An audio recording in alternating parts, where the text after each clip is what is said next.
श्री शिवाय नमस्तुभ्यम। जय महाकाल। दोस्तों, जैसा कि आप सभी जानते हैं 1 नवंबर को करवा चौथ है। तो क्या आप जानते हैं कि करवा चौथ कहाँ से प्रकट हुई, करवा चौथ का व्रत कहाँ से जन्मा? तो दोस्तों, पूज्य पंडित प्रदीप मिश्रा जी की शिव पुराण कथा में सुनाई गई कथा से आपको बताऊंगी कि माता करवा चौथ कौन है, करवा चौथ का व्रत कहाँ से जन्मा और करवा चौथ व्रत का क्या महत्व है। तो आइए दोस्तों, हम कथा की ओर चलते हैं। शिव पुराण की कथा के अनुसार पहली कथा यह है, माता पार्वती की एक सखी थी जिनका नाम करवा था। वो माता पार्वती और शिव जी की बड़ी भक्त थी। माता करवा का जन्म एक साधारण परिवार में हुआ और एक साधारण परिवार में उनका विवाह हुआ और अपने पति के साथ वह रह रही थी। एक बार उनके पति एक सरोवर के पास गए और माता करवा माता पार्वती जी के हस्तकमल पर शिवलिंग बना रही थी। तभी सरोवर पर उनके पति का पैर एक मगर ने पकड़ लिया और उनके मुख से चीख निकली। तो वह शिवलिंग बनाते बनाते उस सरोवर की ओर भागी। वहां उन्होंने देखा कि मेरे पति के पैरों को एक मगर ने पकड़ रखा है।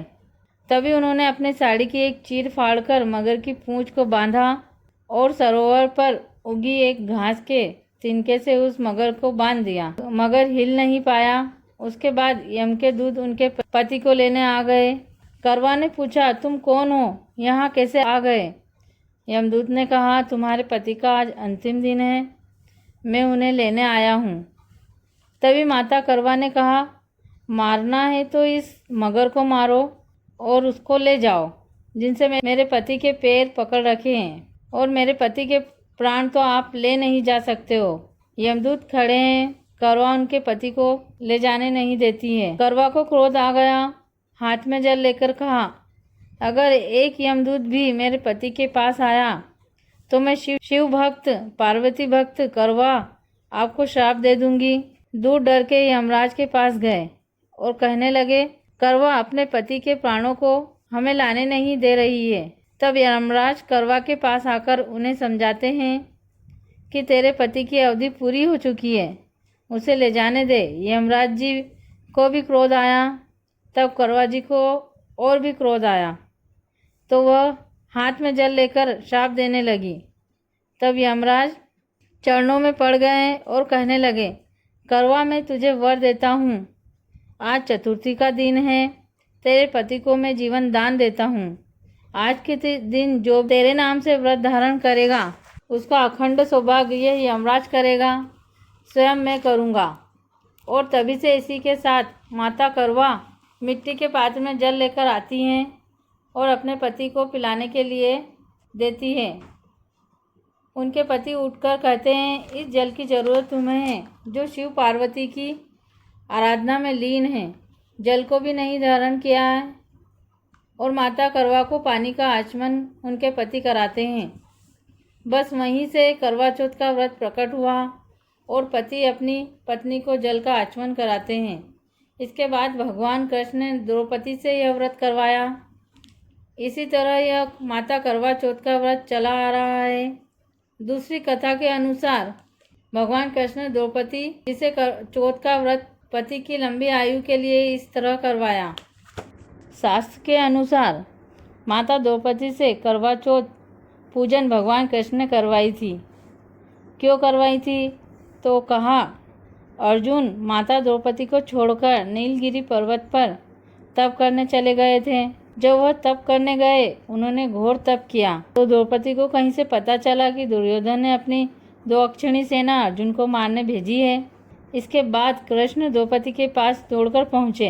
हाथ जोड़कर भगवान कृष्ण ने पूछा, प्रभु क्या बात है? तो कृष्ण जी ने कहा, द्रौपदी तुम्हें मालूम है? द्रौपदी ने कहा, नहीं, क्या बात है कृष्ण? इसके बाद कृष्ण ने कहा कि दुर्योधन ने अपनी सेना नीलगिरी पर्वत पर अर्जुन को मारने भेजी है। तो द्रौपदी ने कहा, अर्जुन अगर भगवान की भक्ति को धारण करने गए हैं और दुर्योधन ने अपनी सेना मारने भेजी है तो वह परमात्मा मेरे पति की रक्षा नहीं करेंगे क्या? जिनका वह पूजन कर रहे हैं, भक्ति कर रहे हैं, जिनका वह स्मरण कर रहे हैं।